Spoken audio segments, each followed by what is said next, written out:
आपसे त्वरित टिप्पणी चाहिए कि घाटशिला के इस रिजल्ट को किस तरीके से देखते हैं? यहाँ उतना चौंकाने वाला नहीं था, जितना बिहार के चुनाव बिल्कुल उलटफर को मैं देखते हुए मैं तंग रह गया। तो यहाँ जाति क्या माहौल? समीकरण यहाँ क्या मैया ये मैया योजना क्या प्रचार किया गया, मैंने रिपोर्ट किया, काहे ऐसा हुआ? जहाँ भारतीय जनता पार्टी के उम्मीदवार के पक्ष में एक-एक गाँव को 50,000 रुपया जो है खिलाने-पिलाने हड़िया दारू चल रहा था, वहाँ जेएमएम की ओर से जो है सरकार डायरेक्ट इन्वॉल्व था, वहाँ 1-1 लाख रुपया तक का हुआ है। कहीं नाच-गान हो रहा है, कहीं खाना-पीना चल रहा है। बीजेपी की इस हार को किस तरीके से देखते हैं घाटशिला में? हमको लगता है कि इनकी जो अपनी पॉलिसी है, बीजेपी का जो चुनाव घोषणा पत्र कोई काम का नहीं आया। दूसरा है कि मैया योजना के साथ भैया योजना कर दो। अब भैया लोगों को भी बोल दो, बेरोजगार शिक्षित बेरोजगार को हम 5,000 प्रत्येक महीना देंगे, कहा और मैया को वो देगा, दुनिया भाड़ में जाए। जयराम महतो की पार्टी को 8,000 से 11,000 11,500 मिल गया वोट। उसके परफॉर्मेंस को किस तरीके से देख रहे हैं? कुड़मी मतदाता 15,000 है, लगभग नहीं 15,000 है। हुँ, लोग बोल रहा है 25,000 है, नहीं 15,000 है। सब जगह हेमंत सोरेन का पुतला जलता था, नगरी में पुतला जलता था, मुर्दाबाद बिहार में मैंने पूरे सड़क पे गूंजता था। अचानक इसमें सहानुभूति, एक तो माहौल बिगड़ गया है। जैसे कभी कभी नफरत की राजनीति हुआ है, झारखंड में कभी नहीं था। जेएमएम आरजेडी तो समन टूटने वाला है, हो ना हो कांग्रेस के साथ भी जेएमएम टूटेगा। नमस्कार, सोशल संवाद में स्वागत है, मैं शशि भूषण। आज हमारे साथ झारखंड के आंदोलनकारी सूर्य सिंह बेसरा हैं। पूरे जो आपने देखा राजनीतिक जब वहाँ प्रचार-प्रसार चल रहा था झारखंड में उपचुनाव, तो पूरे मामले से ये दूर रहे। पहला सवाल मेरा यही रहेगा कि चुनाव शुरू होने से पहले आपने भई जेएमएम के प्रति आपने कहा कि रामदास सोरेन को हम इस बार श्रद्धांजलि देंगे, चुनाव नहीं लड़ेंगे और हम उन्हें समर्थन देंगे। लेकिन पूरे चुनावी सरगर्मी में सूर्य सिंह बेसरा कहीं दिखे नहीं, पूरी तरीके से गायब रहे। समर्थन तो दिया, लेकिन फिर दूर मतलब गायब क्यों रहे? मैंने तटस्थ रहने का बाद में फैसला लिया। हुँ, पिछले महीना हमने बोला कि भाई आप 15 तारीख तक मुख्यमंत्री से बात कराइए। हुँ, यहाँ के जो ज्वलंत मुद्दे हैं, एक है संथाल विश्वविद्यालय, जिसमें वो सलाहकार भी रहा है, थे रामदास सोरेन, हुँ, और उन्होंने एमएलए जीतने के बाद बाद में मंत्री भी बने, हुँ, और उन्होंने वादा किया था विश्वविद्यालय में हुँ, लोगों के बीच में हुँ, कि आप मुझे वोट दीजिए, जिताइए, हुँ, मैं संथाल विश्वविद्यालय बेसरा जी के द्वारा पहल पर बना, मैं इसको सरकारी मंजूरी कराऊंगा, हेमंत सोरेन की सरकार बनेगी तो, हुँ, और उसके बाद मैं बिल्डिंग बना दूंगा। हुँ, उल्टा क्या हो गया हुँ, कि हुँ, सरकार बनी, हुँ, हेमंत सोरेन मुख्यमंत्री बने, और रामदास सोरेन मंत्री भी, शिक्षा मंत्री भी बन गए। हुँ, लेकिन अंततगत वहाँ वहाँ हुँ, कोई साक्षी में लिया, संताल कंटिन्यू कर रहे हैं विश्वविद्यालय मतलब के बात लिए ले लो। कोई काम नहीं हुआ, कोई एक्ट बनाने या मंजूरी की बात, स्वीकृति की बात नहीं आई। हुँ, तो हमने बोला भाई, मैं 2 मुद्दे पे खुल के आऊँगा, हुँ, लेकिन हमारा व्यक्तिगत स्वार्थ नहीं है। हुँ, एक है 2012 में हुँ, झारखंड आंदोलनकारी चिन्हित आयोग हुँ, आंदोलन किया, मैं ही नेतृत्व किया, अर्जुन मुंडा मुख्यमंत्री थे, हुँ, हेमंत सोरेन डिप्टी सीएम थे, सुदेश महतो डिप्टी सीएम थे, 2 डिप्टी सीएम 2012। हुँ, अर्जुन मुंडा बीजेपी के मुख्यमंत्री थे। तीनों के बीच में हमने टेबल टॉक किया और विधानसभा आंदोलनकारी घेराव किया था, और प्रतिनिधि के रूप में प्रशासन ने उनके वहां बैठाया, 1 घंटा मीटिंग हुई, और उसी 12 तारीख को ही 2012 में जो विधानसभा सत्र समाप्त हुआ था, उसी दिन गठन हो गया झारखंड आंदोलनकारी चिन्हित आयोग। आवेदन की प्रक्रिया हुई, चेयरमैन बना, कमेटी बना, और अंततः जो है 70,000 आंदोलनकारी आवेदन पड़ा। 20,000 आवेदन को स्क्रूटनी किया गया, जांच पड़ताल, जिसमें 5,000 करीब जेल जाने वालों को चिन्हित किया, उसको पेंशन भी देना शुरू किया। बाकी आवेदन 50,000 लंबित है, पड़ा हुआ है। हमने कहा जब ये निपटारा हुआ ही नहीं है, आप मैया योजना करते हो अपना जगह है, आप कोई भी कल्याणकारी कार्यक्रम आप करेंगे, लेकिन राज निर्माण करने वाले योद्धाओं का जो आपने आयोग को ही बंद क्यों कर दिया, बहुत बड़ा सवाल। आयोग फिर से गठन करो और निपटारा करो, और संताल विश्वविद्यालय बनाए। इन इन मुद्दों पे ही मैं खुल के आपके पक्ष में आऊंगा, लेकिन मुख्यमंत्री से पहल करने वाले, ना तो वर्तमान जो एमएलए बन गया रामदास सोरेन का बेटा उनको जिम्मा दिया, कुणाल साड़ोंगी को जिम्मा दिया। उन लोग मुख्यमंत्री से सूर सिंह बेसरा का वार्ता नहीं करा पाया, तो हमने तय किया कि मैं घरे पे रहूंगा, बयान नहीं दूंगा, किसी के पक्ष में मैं प्रचार नहीं करूंगा, तटस्थ रहना ही उचित समझा। आपसे त्वरित टिप्पणी चाहिए कि घाटशिला के इस रिजल्ट को किस तरीके से देखते हैं? मैं चुनाव के नतीजे को परख रहा था, समीक्षा कर रहे थे, मूल्यांकन कर रहे थे। यहाँ घाटशिला उपचुनाव का परिणाम यहाँ उतना चौंकाने वाला नहीं था, जितना बिहार के चुनाव बिल्कुल उलटफेर को मैं देखते हुए मैं तंग रह गया। बड़े-बड़े रणनीतिकार, बड़े-बड़े सलाहकार, बड़े-बड़े दिग्गज धराशायी हो गए और ऐसा चला कि 2014 में वो जादू नहीं चला था, ईवीएम मशीन पे आरोप लगा था, पूरे देश में नरेंद्र मोदी सत्ता में आए, 2019 में भी नहीं, 2024 में भी नहीं, लेकिन ये जो 2025 में जो चला, ये तो ईवीएम मशीन पे भी कोई पकड़ नहीं पा रहा कि कुछ गड़बड़ हुआ होगा ईवीएम मशीन में।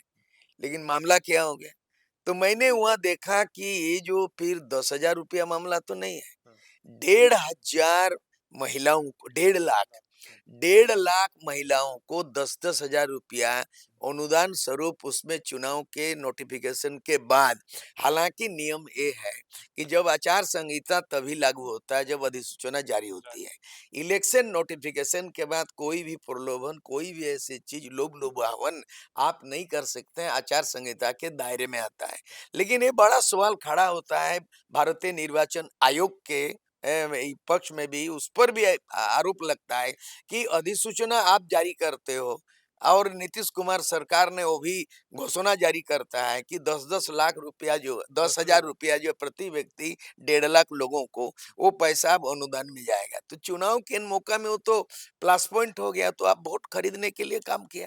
तो हमको लगता है, मैं ज्यादा गंभीरता से मैं उसको जब खंगाल के देखा मैंने, तो 10,000 1.5 लाख लोगों को 10,000 देना, ये प्लस पॉइंट हो गया, हुआ माहौल बन गया, चेंज कर दिया। तो यहाँ जाति क्या माहौल? समीकरण, यहाँ क्या ये मैया ये मैया योजना क्या प्रचार किया गया, मैंने रिपोर्ट किया, काहे ऐसा हुआ?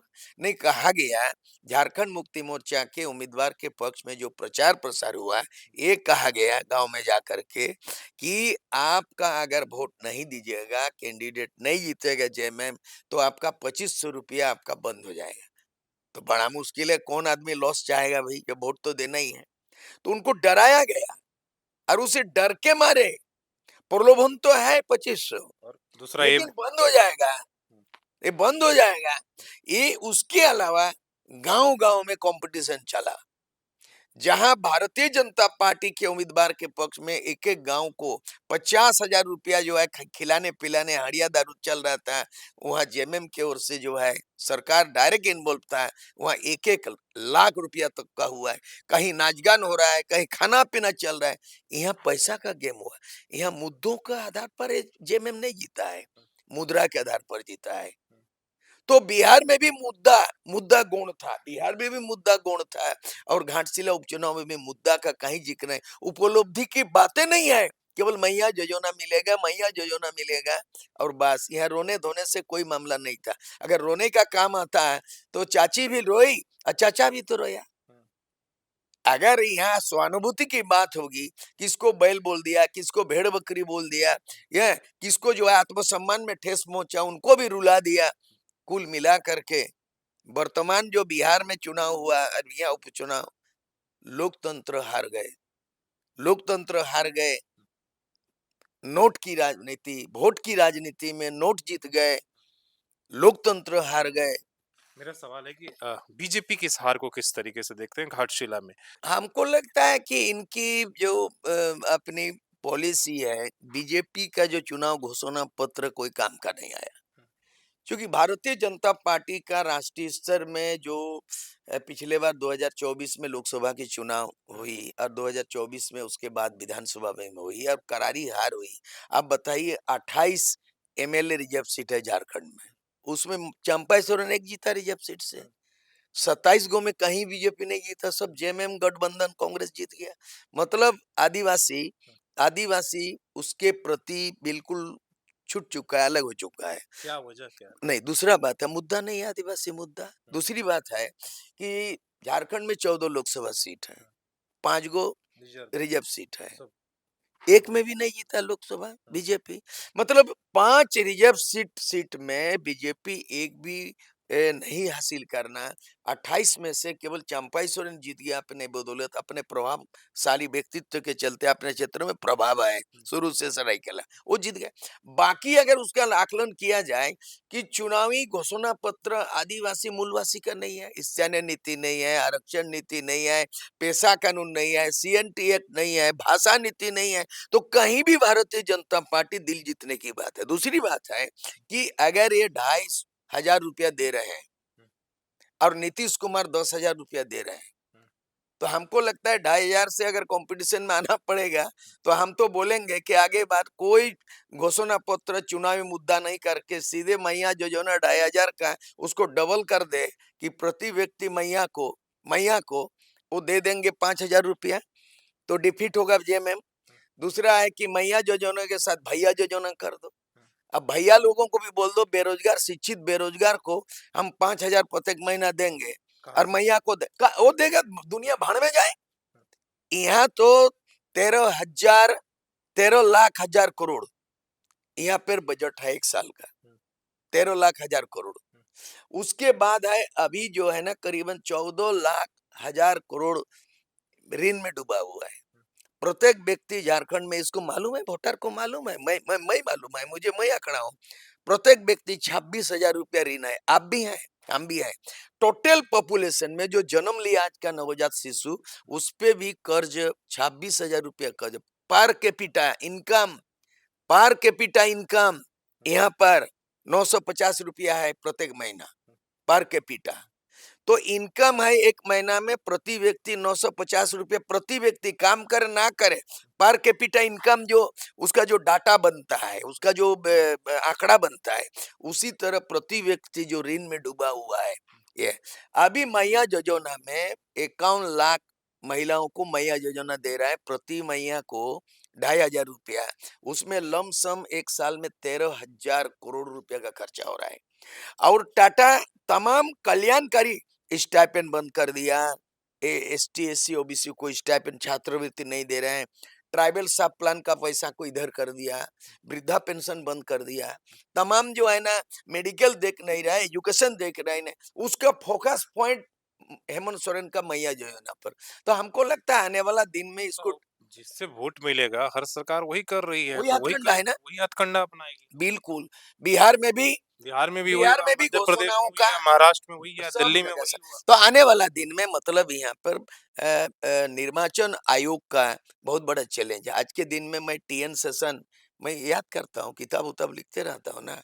2011 में, अच्छा। 2011 में हुँ, जब लोकसभा चुनाव हुआ, तो टीएन सेशन दुनिया में लोग उन चर्चा का विषय बना। टीएन सेशन ने गाली मत दो, साउंड को इतना मत करो, दीवार में मत चिपकाओ, हुँ। है ना, ये पहली अननेसेसरी बार आचार संहिता और इस तमाम नियम लागू बने करने का भ्रष्टाचार। एहसास दिलाया लोगों को एक देश में। सवाल मेरा तो और आज जरूरत है बीजेपी देखिए हम टीएन सेशन की तरह, हाँ, हाँ, ठीक है, चाहिए चुनाव आयोग चुनाव टीएन सेशन की लेकिन तरह हाँ, चाहिए। हम लोग और इसमें बैंड लगना चाहिए। ये जो प्रलोभन, ये जो मैया जो ना अभी नहीं चले, हुँ, और 10,000 का वहां भी नीतीश का ना चले। हुँ, मुद्दे आधारित करे और एकदम कड़क से एकदम टीएन सेशन टाइप का हुँ, चुनाव आयोग बनना चाहिए। और आर्थिक रूप से इस भ्रष्टाचार का बढ़ावा मिलता है, लोकतंत्र खतरे में है, टीएन सेशन की तरह जरूरत है।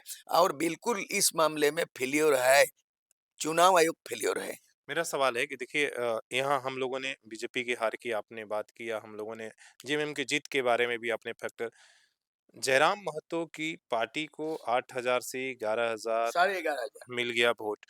उसके परफॉर्मेंस को किस तरीके से देख रहे हैं? एक तरफ विरोध इतना चल रहा था, कुर्मी बनाम आदिवासी, बायकट ये सब कुछ चल रहा था। तो उन खुद जयराम महतो यहाँ पर कैंप किए पूरे दल-बल के साथ। तो इस परफॉर्मेंस को आप किस तरीके से ले रहे हैं? देखिए मैं बहुत चिंतित हूँ इस मामले में। ये जो डिवीजन हुआ है, ये जो आक्रोश पैदा हुआ है, बीच में दरारें पैदा हुई है। हुँ, आदिवासी मूलवासी में दरार अभी भी नहीं है। हुँ, अगर आदिवासी मूलवासी का समीकरण बना दिया जाए, तो दोनों मिला करके हमको लगता है कि अभी 90% हुँ, हम मैंने जन संगठन को, जनधन को 90% मानते हैं आदिवासी हुँ, मूलवासी। हुँ, लेकिन जहाँ माझी महतो का तफरका किया जाएगा, माझी माने एक तरह से आदिवासी, दूसरी तरफ महतो से बोलो, इसमें जो लोगों में जो लड़ाई चली, इसमें काफी नफरत पैदा हुआ, भाईचारा का माहौल बिगड़ा। मैं पहले ही फोरकास्ट किया था कि घाटशिला उपचुनाव में या घाटशिला विधानसभा क्षेत्र में कुर्मी मतदाता 15,000 है, हुँ, लगभग नहीं 15,000 है। हुँ, लोग बोल रहा है 25,000 है, नहीं 15,000 है। और हमने कहा कि इस बार 8,000 से इजाफा होगा रामदास ये का मैंने जेल कैंप का, हुँ, जयराम महतो का। काहे कि ये जो आदिवासी का वोट हुँ, जयराम को नहीं मिलेगा, हुँ, अगर मिलेगा तो और कंसोलिडेट हो जाएगा, हुँ, माने में एकत्रित हो जाएगा, ये का पोलराइज हो जाएगा महतो वोट। तो 8,000 मिला था, 15,000 तक मिल सकता है। आप देख लीजिए 11,500 मिल गया। हुँ, मतलब वो जो वोट मिला ये बाकी मूलवासी को भी नहीं मिला, हुँ, केवल महतो कंसोलिडेट हो गया, एकजुट हो गया। हुँ, माने जितना आप आदिवासी और महतो में, माझी महतो में लड़ाई आपस में भाईचारा माहौल को बिगाड़ा, हुँ। उतना नया ध्रुवीकरण हुआ। तो लेकिन दूसरे तरफ दूसरीकरण से आदिवासी नहीं फ़ायदा हुआ, किसको मिला? नहीं आदिवासी तो फ़ायदा किसको हुआ? ये तो देखिए, अब एक तरफ फ़ायदा हुआ, एक तरफ नुकसान हुआ। ऐसा है, ज्यादा बीजेपी का वोट नहीं काटा। जयराम महतो हुँ, वोट कटुआ बोल रहा था, वोट कटुआ होगा, वोट कटेगा। लेकिन वोट कटेगा, अगर मान लीजिए जयराम महतो का वोट को भी अगर बीजेपी में जोड़ दिया जाता 11,500, हुँ, तो 66,000 मिला है बीजेपी को। 76 हो जाता। हाँ, तो उससे भी बेड़ा पार नहीं होगा, नहीं तो 1,04,000 इसको वोट मिल गया। हुँ, मतलब कि इतना ज्यादा जनता जागरूक कैसे हो गया है कि एंटी इनकॉन्वेंसी था। हुँ, सब जगह हेमंत सोरेन का पुतला जलता था, हुँ, नगरी में पुतला जलता रहा था, मुर्दाबाद बिहार में मैंने पूरे सड़क पे गूंजता था। अचानक इसमें सहानुभूति, सहानुभूति नहीं यार, महानुभूति भी नहीं है। यहाँ रुपया का खेल खेला। हमने कहा कि इसको अगर जांच की, अभी तो कार्रवाई नहीं होगा। तो अभी मेरा सवाल जयराम महतो की पार्टी की परफ़ॉर्मेंस को आप किस तरीके बढ़ा से है, देख रहे बढ़ा है। हैं? अच्छा देख रहे हैं नहीं, संकेत? नहीं, यहाँ बढ़ा है। हुँ, मतलब कि केवल बाकी आदिवासी समाज को उसका रुझान नहीं था। उनके प्रति सहानुभूति भी नहीं था। केवल महतो कुर्मी पे केंद्रित हो गया, लेकिन इसे भी बेड़ा पार नहीं होगा। इसलिए बेड़ा पार नहीं होगा। क्या नाम है उसका ये का? किसका? पीके, हुँ, प्रशांत किशोर। पीके फेल कर गया। गुजरात में सरकार बनवाया, बंगाल में सरकार बनाया, हुँ, कई जगह में मोदी का सरकार बनाया, गुजरात का सरकार बनाया, उसके बाद स्टालिन का साउथ में बनाया, ममता बनर्जी का बनाया। आपने क्या होगा, एक सीट भी नहीं हुआ। विचार काम नहीं करेगा, झारखंड में भी नहीं हुआ, भी नहीं।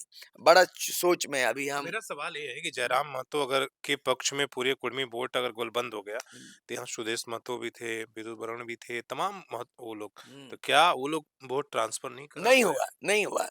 यहाँ बीजेपी का कोई भी नेता या जो आप उसका घटक दल का कोई भी नेता अगर अपील किया होगा, एमपी जो सब कर लोग रहे घूम हैं रहे सब, थे। लेकिन इसके बावजूद भी ये बिल्कुल उसको टर्नओवर होना, शिफ्ट हो जाना कि बीजेपी तरफ, कुर्मी बीजेपी तरफ नहीं गए, सीधे तो सीधे झारखंड इस की बार। राजनीति, ये लास्ट टिप्पणी आपसे, किस तरफ देख रहे हैं आगे? किस तरह का ये जो गोराबंदी है, गोलबंदी है, मुद्दा है, किस तरह जा मैं रहा है, मैं तरफ मैं जा रहा मैं देख रहा हूँ, एक तो माहौल बिगड़ गया है।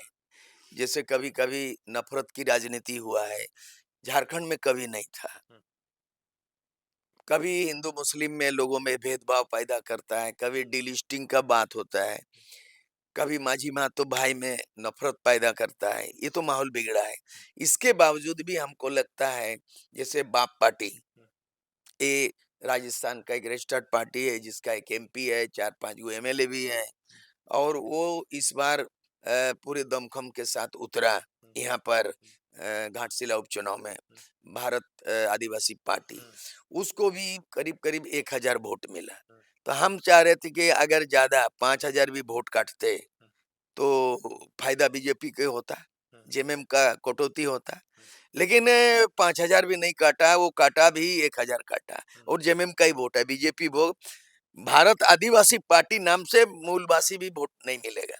तो भारत आदिवासी पार्टी को भी आकलन करना चाहिए। केवल आदिवासी पार्टी नाम से, आदिवासी वोट से वो कहीं भी रिजर्व सीट से भारत आदिवासी पार्टी नहीं जीत सकता। ना सूर्य सिंह मिश्रा जीत सकता, ना जेएल कैम जयराम महतो कुर्मी का वोट अकेले लेके भी नहीं कर सकते। ये एक घाटशिला चुनाव में एक सामने आया मामला। तो आने वाला दिन हम चाह रहे हैं कि हमारा पॉलिटिकली अगर हम दोनों को दूरी रखेंगे, कि बीजेपी गठबंधन भी नहीं और जेएमएम आरजेडी, जेएमएम आरजेडी तो समन टूटने वाला है। हो ना हो कांग्रेस के साथ भी जेएमएम टूटेगा। बिहार का चुनाव परिणाम को देखते हुए और संजय यादव का जो दोहरी राजनीति, यहाँ मंत्री आया और वोट वहां दे दिया बिहार में, ऐसा रिपोर्ट है मीडिया में। तो कुल मिला करके जब अगर सत्ता में काबिज होते आरजेडी तो इनका संबंध अच्छा बनता है। ये अब लगता है खटास खटास पैदा होगा जेएमएम और आरजेडी में। तो हम ये देख रहे हैं आने वाला दिन में अगर हम तीसरा मोर्चा फिर पहल करते हैं तो तीसरा मोर्चा में क्या होगा, क्या जेएल कैम जयराम महतो आदिवासी नेता लोग एक्सेप्ट करेगा या आदिवासी नेता लोग महतो लोग एक्सेप्ट करेगा। इस बीचों बीच में मैं एक राजनीतिक पहल, इसको संकल्प ही बोलिए, बिरसा मुंडा का जयंती और 25 साल का झारखंड मनाया गया रजत जयंती। इस उपलक्ष्य में मेरा मैं कल बंगाल में थे, वहां भी मैंने घोषणा किया एक बार बृहद झारखंड का आह्वान करेंगे, एक बार आदिवासी मूलवासी को एकजुट करेंगे और एक बार जो मुद्दे आधारित राजनीति होगा ये चालू करेंगे।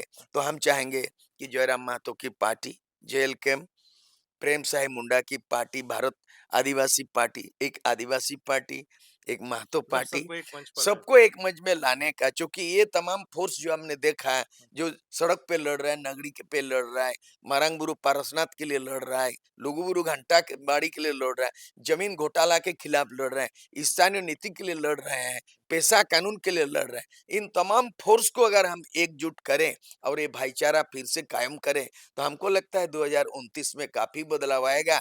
तब तक परिसीमन हो जाएगा, 81 सीट का डबल विधानसभा हो जाएगा और लोकसभा भी जो टोटल है पूरे भारत में उसका डबल होने जा रहा है। महिला आरक्षण भी लागू होने जा रहा है 2029 में।